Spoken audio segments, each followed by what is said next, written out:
Agbokwe baja zenu bidai wea. Wenuondia bana zedo tu bana kloa.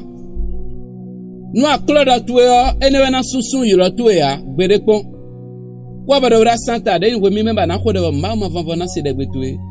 Mina hando Luxi we mama ta atongo khikame we go Hébreux Luc chapitre 5 verset 2 ulando.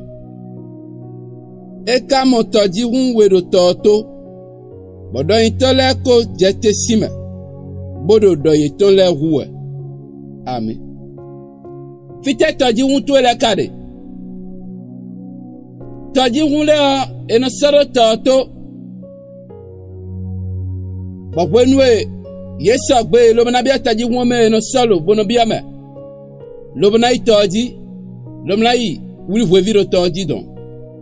Mini kponu ndo do ito edalewu. Dena wuli vwe vile. Bo ye koble nu bikaka bo ye monde buwa ye monde bubulia ba gbo pe ba nu ti koni ye be ko wa toto lobo tete si toji mu eton le me lobo do eton le klowe vi mauton bonwe ana agbana pe ba na klodo to ele lo na sokhia edia akoli nev la vodo mina fo nu bikon yan do nu ko ti konu mi ko blo nu mi simblo bi bo nu biko glo. Mais quand on mi Claude mi tombe fort nous biya yo on a dit temps mi ton adigban do to mi chere ton wenwe adogan lo bola indo de vo fide tanto na di yode one do nu ji wo wenwe e ma so do nu kunde buwa e wa nu ji wo no aje ma fo nu bikon yan yo nu kundi do gegele de lekpe kande ulo blablo lewa jo ene o ena na nu amado nu kuton awe fie ajaide o wa indo gonu aba ko vikpo ama amo gonu aba ko vikpo ba bewe zumbo aklodo tuwe lobo se khia fie ajaide bo nu bi ko glede ona me ko mo egbe bo nu bi ko vodwe do nu bi ko glenu o adigbando ede eno akpacha edo e na mo ndelo bona hundo nouveau do ma udo huntu me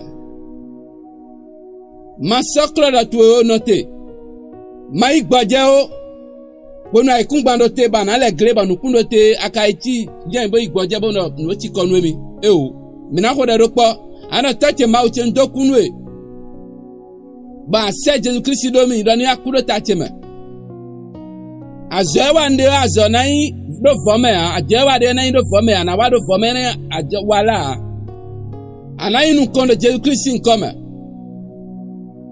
ai jije ina bonwe aya himegbe ba sanu egbe ya bonwe azama egbe ba mazo egbe ya banu bi ko gbele na nu bi ko nti ogbele ya ama bonwe de ama sanu egbe akwa amado e o son na sa don son unsan wai so anaya himegbe ya na gbo su honte na ya azama egbe ya fia ba jije to de ona wona do commentaire mais je relance mes filets laindo lai soji lai azome ena pachawe mauna pachawe akuna zanglame elo azaibeton mauna pachawe numando nukuton anamo bana pa susunu mawo like wa abonné wode nu page lo na hombe te bana mo ro santa sile ho lo de Jesus nko mi ho rede amen.